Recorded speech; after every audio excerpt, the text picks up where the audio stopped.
শীত নামলেই সাগরের বুক বদলে যায়, মৌসুমি হাওয়ার সঙ্গে ভেসে আসে দূর দেশের ডাক। সাদা ডানায় ভর করে একে একে নেমে আসে অতিথিরা। কেউ কাদামাটির বুকে ধীরে পা ফেলে, কেউ ঢেউ ছুঁয়ে ছুঁয়ে জলে নামে।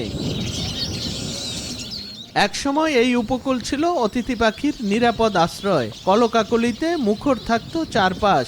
কিন্তু সময় বদলেছে। ভোলার চর কুকরিমুকরি, ঢালচর, মনপুরা আর উপকূলের ডুবোচরগুলোতে এখন সেই চেনা দৃশ্য আগের মতো নেই। ডানা মেলে উড়ে বেড়ানো অতিথির সংখ্যা দিন দিন কমে যাচ্ছে। বিচরণ ভূমিতে চাষাবাদ, যান্ত্রিক নৌযানের শব্দ, মৌসুমি পর্যটকদের ভিড় আর অপরিকল্পিত বসতি সব মিলিয়ে ভোলার উপকূল পরিযায়ী পাখিদের জন্য হয়ে উঠেছে অনিরাপদ। স্থানীয়দের মতে বঙ্গোপসাগর ঘেঁষা অর্ধশত চর একসময় ছিল পাখির নিরাপদ চলাচলের ক্ষেত্র। কিন্তু মানুষের সৃষ্ট সংকটে সেই চিত্র দ্রুত বদলে যাচ্ছে। আবাসস্থল হারিয়ে প্রতিনিয়ত ঠিকানা বদলাতে বাধ্য হচ্ছে পাখিরা। ফলে শীতকালীন উপকূল হারাচ্ছে তার স্বাভাবিক সৌন্দর্য।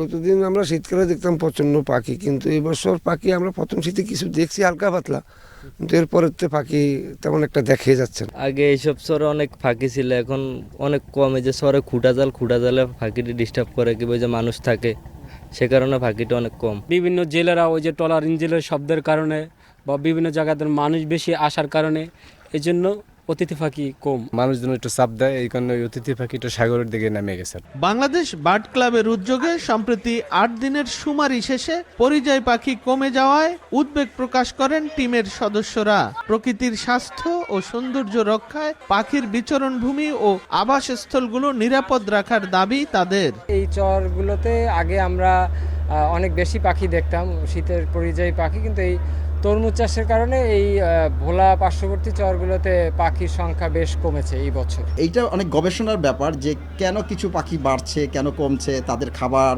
এই যে এখানে যেই উপকূলে যেই তাদের যে খাবারগুলো পায় সেইগুলো হয়তো কারোর জন্য কারো খাবার আছে, কারো খাবার নাই।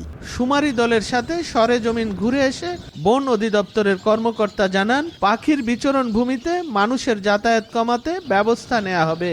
একটু মানুষের যাতায়াত কমানোর জন্য, তাদেরকে মোটিভেশন দেওয়ার জন্য যে অন্যদিকে যাতে তারা এই অন্য যে কাজগুলো তারা সাধারণত করে থাকেন, বাথান পরিচালনা করা, সেগুলো যাতে অন্য সাইটগুলোতে যেগুলোতে তুলনামূলক পাখি খুবই কম বা আমাদের আবাসিক পাখিগুলোই থাকে, সেখানে যদি পরিচালনা করা যায় তাহলে সেটি ভালো হবে। বাংলাদেশ বার্ড ক্লাবের শুমারিতে ভোলার উপকূলের 53টি চরে 63 প্রজাতির 47,157 জলচর পাখির অস্তিত্ব রেকর্ড করা হয়েছে। নাসির উদ্দিন লিটন, সময় সংবাদ, ভোলা।